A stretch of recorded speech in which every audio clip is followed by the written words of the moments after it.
బొత్స గారు నిండు అసెంబ్లీలో రాజశేఖర రెడ్డి గారిని చులకన చేసి మాట్లాడితే, విజయమ్మ గారిని అవమానిస్తే, ఆ రోజు నిండు సభలో విజయమ్మ మా అమ్మ కంటతడి పెట్టుకున్నారు. అప్పుడే కాదు, ఇంటికి వచ్చి కూడా ఆ రోజు చాలా బాధపడ్డారు. నేనే ప్రత్యక్ష సాక్షిని. అంతగా అమ్మను బాధ పెట్టాడు, రాజశేఖర రెడ్డి గారి భార్యను బాధ పెట్టాడు. అది కూడా రాజశేఖర రెడ్డి గారిని చులకన చేసి మాట్లాడి నిండు సభలో.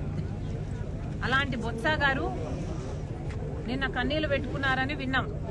ఎందుకు పెట్టుకున్నారో నాకైతే తెలియదు, కానీ నిజంగా విజయమ్మను అంత బాధ పెట్టినందుకు పశ్చాత్తాపంతో కన్నీళ్లు పెట్టుకోవాల్సిన అవసరం నిజంగానే బొత్స గారికి ఉంది.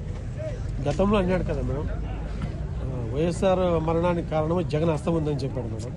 అవన్నీ నాకు తెలియదన్నా, కానీ నిజంగానే ఇంతవరకు విజయమ్మకు క్షమాపణ చెప్పాడో లేదో చెప్పాల్సిన అవసరం కూడా ఉంది.